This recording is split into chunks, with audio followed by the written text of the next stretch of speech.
मन के अंदर जो दबे हुए उद्गार हैं, तनाव, चिंता, अवसाद ऐसा अगर बना रहता है तो ये अभ्यास बहुत ही आवश्यक है।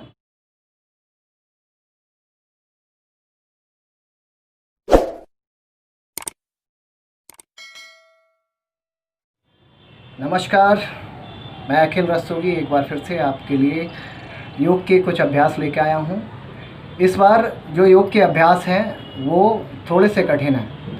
ये उन लोगों के लिए है जो कम समय में अच्छा अभ्यास कर लेना चाहते हैं। जिनको हार्ट डिजीज़ है, हाई बीपी है, उन्हें अभ्यास नहीं करना है। कोई ऑपरेशन हुआ है, उन्हें अभ्यास नहीं करना है।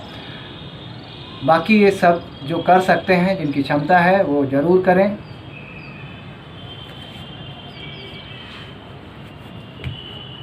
दोनों पैरों के बीच में दूरी बनाकर इन सबको खींच के रखें, तान कर। इसे बोलते हैं मेरु वक्रासन। दोनों हाथ सीधे, मतलब इस तरह से सांस छोड़ते हुए वन साइड और दूसरी ओर। ये अभ्यास भी बेड पे बैठकर किए जा सकते हैं। आपकी रीढ़ की हड्डी को लचीला बनाते हैं। पेट की मांसपेशियों पर खिंचाव होता है। पेट के आंतरिक अंगों की मसाज होती है।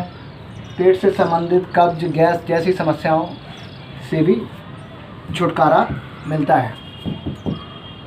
सामने से अगर देखें तो इस तरह से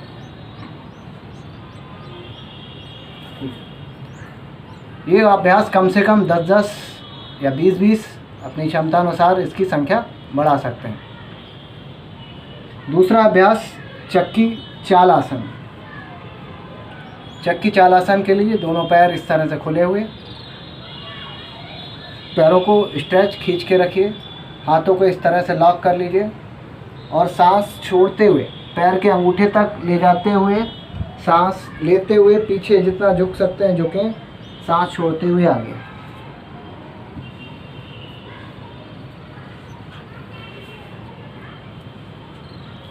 ठीक है, मैं 3-3 बार अभ्यास करके दिखा रहा हूँ। आप कम से कम 10-10 बार, 15-15 बार इस अभ्यास को करें। मेरुदंड लचीला होता है, पेट पर प्रभाव पड़ता है, हिप की, पैरों की मांसपेशियां मजबूत होती हैं, हाथ का भी आप प्रयोग कर रहे हैं तो इसमें हाथ भी मजबूत होते हैं जितना आप हो सकते हैं। अगर आपको वजन घटाना है तो कम से कम जितना और अधिक से अधिक ये वजन घटाने के लिए करना चाहते हैं, है ना। अधिक से अधिक जितना पीछे झुक सकते हैं झुके, सांस छोड़ते हुए। और जो सामान्य स्थिति में ही करना चाहते हैं, इतनी क्षमता नहीं है कि वो इतना झुक सके, तो थोड़ा थोड़ा झुक कर भी कर सकते हैं। कोशिश ये करिए कि आपके कोहनियाँ ना मुड़ें। अगर मेरी बीच में मुड़ गई हो तो वो बताते समय हो गया होगा, लेकिन आप ध्यान रखिएगा। अगला अभ्यास नौका संचालन का, जिस तरह नाव चलाने के लिए चप्पू का प्रयोग करते थे, उस तरह से आपको हाथ को इस तरह से कर लेना है। सांस छोड़ते हुए हाथ आगे, सांस लेते हुए पीछे झुकिए।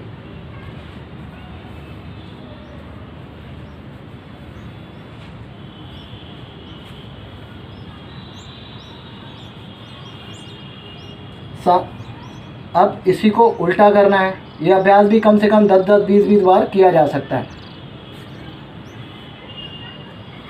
सांस छोड़ते हुए आगे, सांस लेते हुए पीछे। ये भी वजन कम करने में भी, पेट को किसी को कम करना है तो उसके लिए भी अच्छा अभ्यास है। सांस छोड़ते हुए जितना आप आगे झुक सकते हैं झुकें। यहाँ की मांसपेशियों पे खिंचाव आएगा, प्रभाव पड़ेगा, कम होंगी।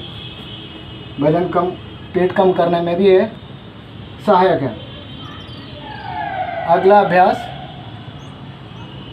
दोनों हाथ सामने करके इस तरह से आपको मान लेना है कि आप कोई रस्सी है यहाँ पर और आप ताकत लगाकर खींच रहे हैं सांस छोड़ते हुए। जब ऐसा करेंगे तो ये पूरा खिंचाव आएगा, आपकी यहाँ की मांसपेशियाँ मजबूत होंगी। पूरा ये हाथ पूरा सीधा रखेंगे,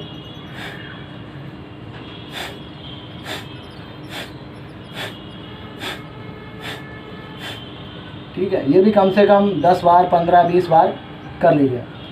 अगला अभ्यास एक तरह से आपको माखन ऐसे निकालते थे, तो मान लीजिए आपने डोरियां पकड़ रखी हैं हाथ में और आप मक्खन निकालने वैसा अभ्यास कर रहे हैं। तो अपने आप को ये पूरा घुमाना है ताकि रीढ़ की हड्डी भी आपकी घूमे और ये आप भी इस तरह से पूरा घूमें। रीढ़ का भी अभ्यास, पेट का भी अभ्यास, हाथ का भी अभ्यास, गर्दन का भी अभ्यास। ठीक है, इतना अभ्यास करने के बाद जो कर सकते हैं वो करेंगे काष्ठ तक्षण आसन। काष्ठ मतलब होता है लकड़ी, तक्षण काटना। तो इस तरह से पंजों के बल बैठकर हाथ इस तरह से लॉक करके सांस छोड़ते हुए आवाज़ करते हुए आपके मन के अंदर जो दबे हुए उद्गार हैं, तनाव, चिंता, अवसाद ऐसा अगर बना रहता है तो ये अभ्यास बहुत ही आवश्यक है ताकि ये निकले। आपके मन के अंदर जो उद्गार जब दूर होंगे तो मन के अंदर जो ग्रंथि बन जाती है, एक कहना चाहिए एक कुंठा है जो वो आपकी गांठ लगा देती है और मन का जो परेशानी है वो शरीर पर नज़र आने लगती है और रोगों के रूप में दिखने लगती है। तो उसको भी दूर करना है, तब जाके आप पूरी तरह स्वस्थ बन पाएंगे।